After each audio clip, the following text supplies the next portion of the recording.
So here's a very informal guide to cooking a tasty pasta bake. About approximately 4 servings from 500 grams of any pasta you desire. No, 250 grams. And then, whatever meat you desire, I go with bacon and chorizo, lots of chilies, some garlic, and the cheeses.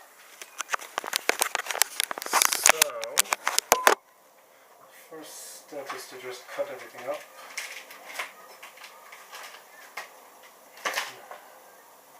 Into manageable chunks.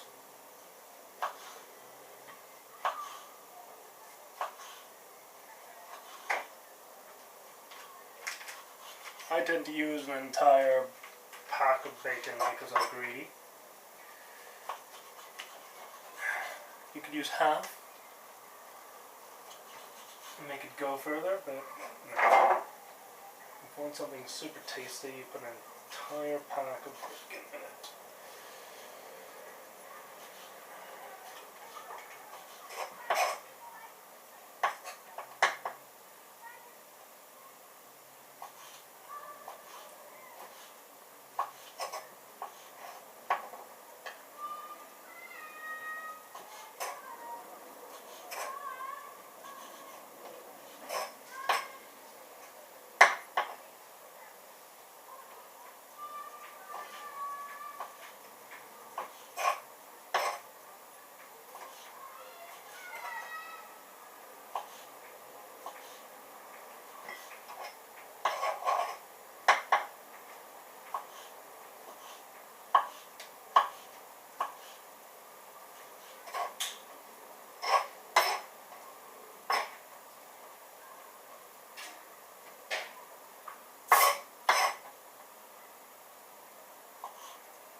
So I tend to cut it into this sort of size pieces, little bite-size chunks.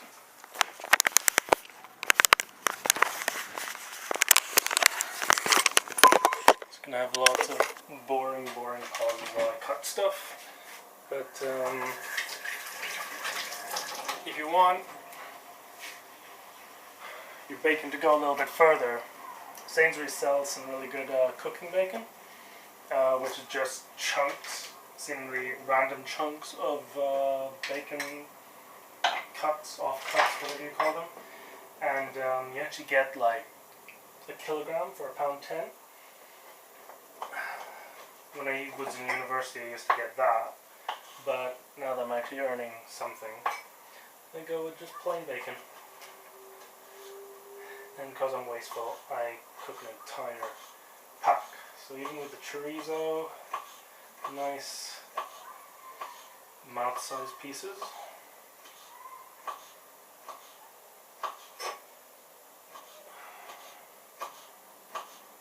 So I'm using chili penne, actually, a little bit of chili penne. The pasta bake is really spicy if you cook it in the exact same way that I cook it. And chili penne it's actually surprisingly spicy. It's only pasta, but it's actually quite good. But this is an extremely easy recipe. Like I didn't follow a recipe. When I first made this dish, I just was throwing stuff together, and slowly over time, because I'm boring and I eat the same dish several times a month. It's like quite a staple dish, this one. So, now with the chorizo cut, again, small pieces. I basically quarter it and then chop it down. So that's all the preparation really. Now we just need to cut the chilies. I typically go for jalapenos. Again, own preference depending on how spicy or not spicy you want it.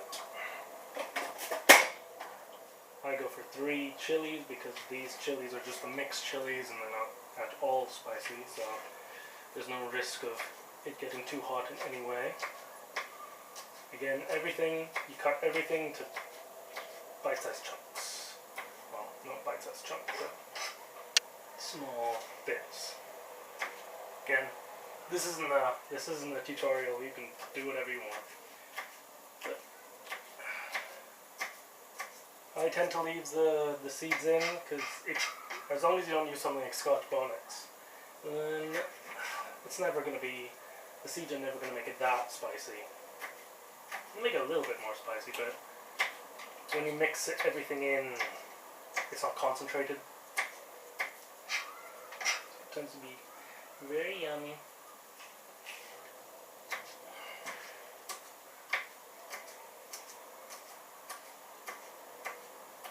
So the bit that takes the most time is really boiling the pasta. I did that already.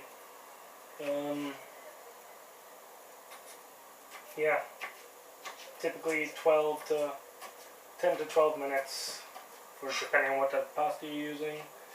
Then you just cut everything up and you throw everything together. So that's the chilies cut. Nothing really cool to see there. And similarly, you do the same with the garlic. Again, I tend to quarter everything and then chop it. 3 garlic cloves might be too much for people, but I've grown up eating dishes which either have too much chili, too much salt, or too much garlic in it. So actually, I quite like garlic. Very, very yummy.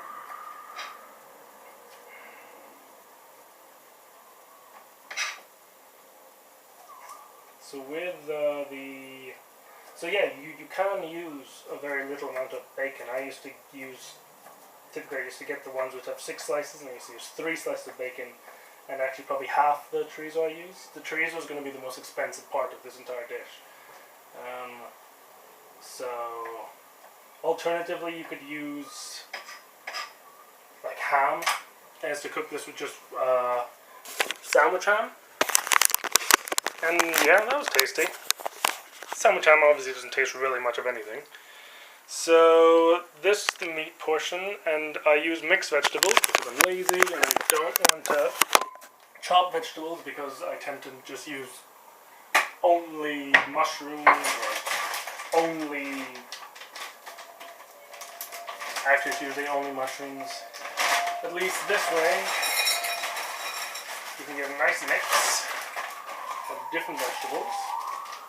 And you could get the country mix, alternatively. And then you can add cauliflower and broccoli in there. I quite like that, but it tends to be really chunky and not very tasty. So this is for 3.5 minutes. Okay, so that's all the preparation. Now it just comes to cooking.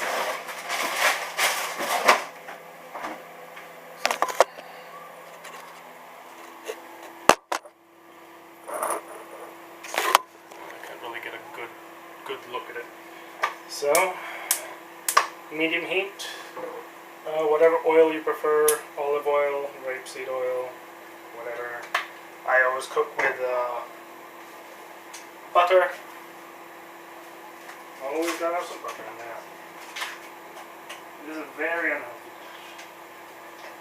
It's just one thing you have to realize.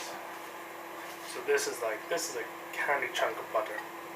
But that'll be for everything. I'm not gonna add any more butter to it.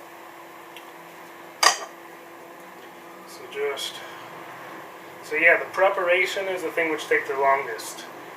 As soon as you get to this stage, it takes about 6 minutes, really cooking everything. And then, ow, that hurts. And then, yeah, and then it's 15 to 18 minutes, depending on how big your pasta bake dishes are. And it's all done. So yeah, you get all the cutting and chopping out of the way, and then everything is good. So 500 grams of pasta. I mean, the pasta is the main thing which gives it the volume. Well, it makes me 4 servings. If you're really disciplined, you can make that 4 servings go even 5 servings, and you can make it last a week. And yeah, pasta is going to cost you 95 pence for 500 grams, so that's 50 pence for 4 servings. Cheese, well, the cheese you get multiple uses out of. Also, again, if you're super disciplined, you could get your own cheese and grate it yourself, but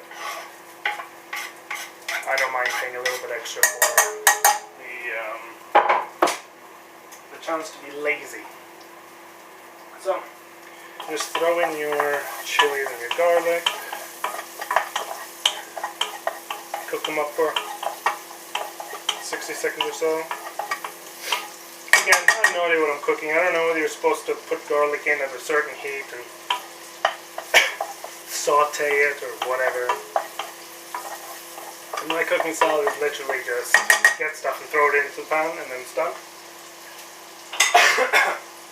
So, now that's in. Now we add all the meat. Cook this away.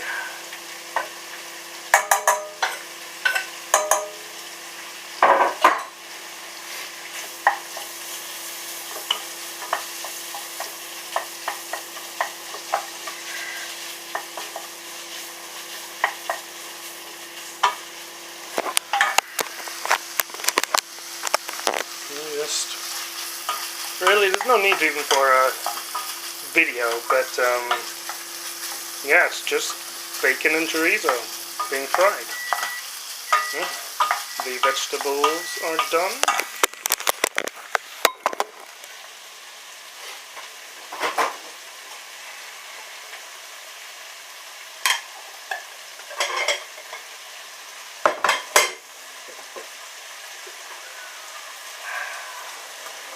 Fingers. Yep.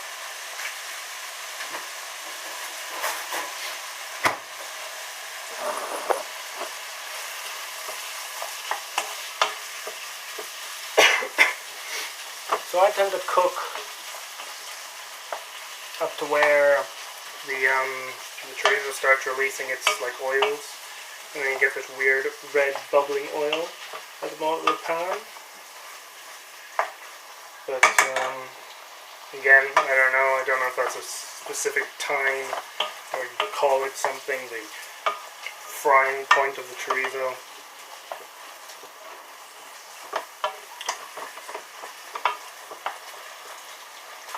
Because this first bit is just like the cooking stage. It is going to be in the oven for another 18 minutes at the end of it. I don't know whether it cooks while in the oven. I really don't know. I've never cared to look. Yeah, so now, while there was some butter when I started, now there's like an actual liquid at the bottom. So at this stage, I add the vegetables. So the vegetables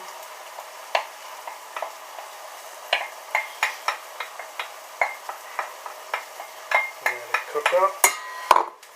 Well, everything's cooked. So yeah, we're already in the final stretch. So just stir in all your vegetables.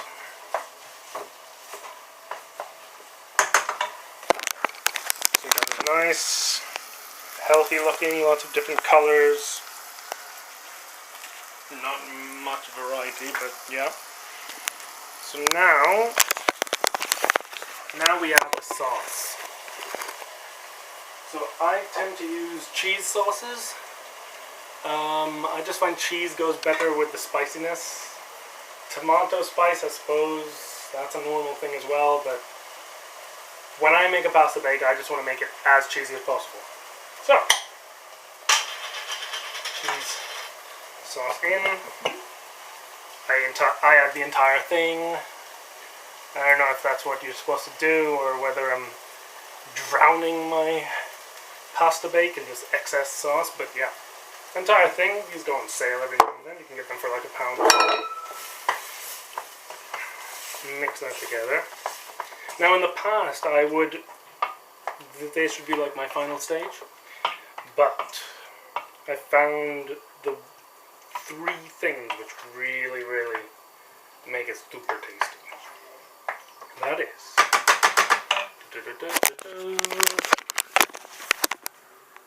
mustard, paprika, and black pepper.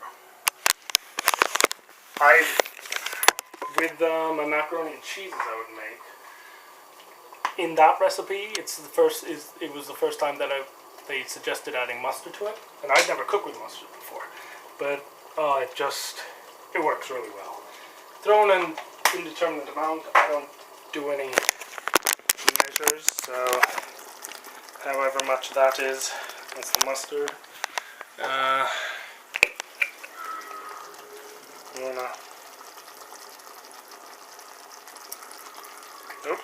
Yep. That much. That, and finally, not as much. Oh, that was a lot. I didn't mean to do that. Oh well. This will be a happy one. Don't add that much. That was too much. Bring down the heat. You don't want to be burning your cheese sauce. So at this stage you can typically smell it and it smells delicious. It actually smells delicious. It's really bad camera angle for you guys. So now you have your mixed together, soon to be delicious pasta bake. Into this now we just add the pasta.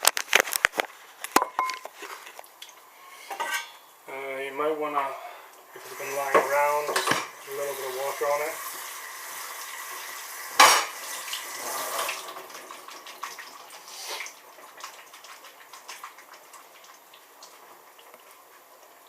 Add this in.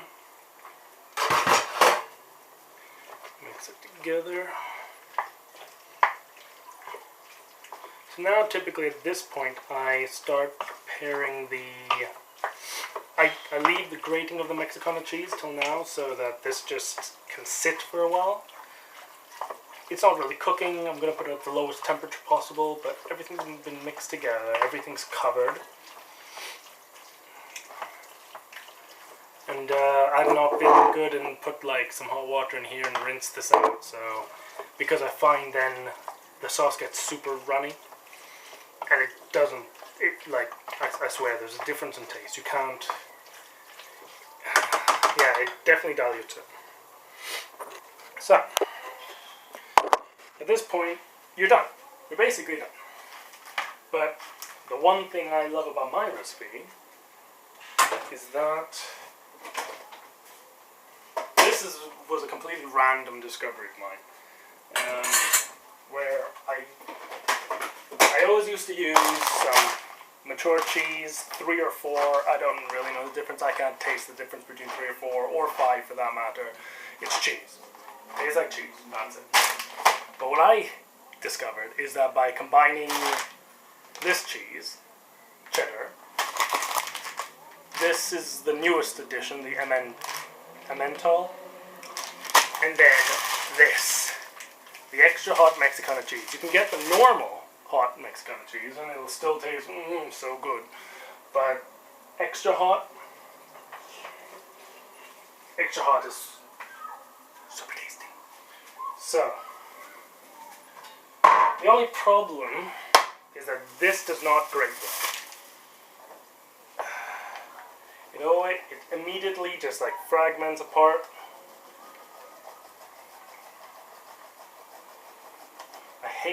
I hate that I don't have any good way of grating this. I've tried slicing it, but then when you slice it, the thickness of the cheese is too variable, and when you put it in the oven, it will burn. Some parts will burn, some bits won't burn, and some will be undercooked. Some will be cooked just right, but the majority was not good. So this is, I'm using about 150 grams of this cheese. In earlier versions, I would use 75 grams of multiple different types of cheese, typically mature level 3, mature level 4, and this, so it would be about 225 grams of cheese. But as soon as I stopped caring about actually being accurate, I just cooked much, much tastier pasta bakes with ridiculous amounts of bacon and chorizo in it. It tastes so good. But you can go down to 75. This is actually really spicy. The extra hot variety is quite spicy, and you will not be disappointed, and you don't have to add that much. It really depends on how you spread it across the top, because this is the topping. So as long as you spread it in a smart way, every mouthful is going to have some Extra Hot Mexicana cheese on it. So every mouthful is going to be tasty. See, I hate this cheese. Splits it apart. And then at this point I am beyond caring, and I just break it apart with my hand in the small chunks. You should probably wash your hands before cooking as well. That's a handy tip. If this was a real cooking show, they would have showed me actually washing my hands, but whatever. Just break it apart. Like, if you cook this, you will be the coolest person in the world. Like me, personally. I'm super cool. Super popular. Everyone wants to be my friend. But this will make everyone want to, like, follow you as a god. Okay. So, this is cooking away. It's not cooking away, it's just bubbling away. So now, we go to actually serving it up. So you want to preheat an oven to 200 degrees. 200 degrees Celsius. If you have a cool halogen oven like this, it happens really quickly. This is very loud, so I'm going to have to speak up.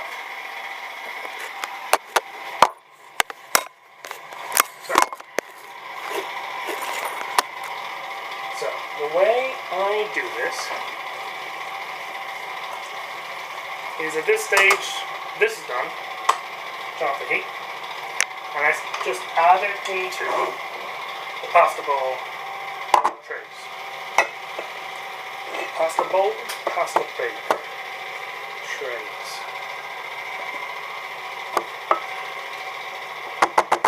I used to have 3 different size trays, and it was always a pain. I would either make slightly too much or slightly too little. So just be generous. Fill it up to the top. Don't do it to the absolute top, because you're going to put a good amount of cheese in it. Just fill it in. The great thing about this is you prepare it.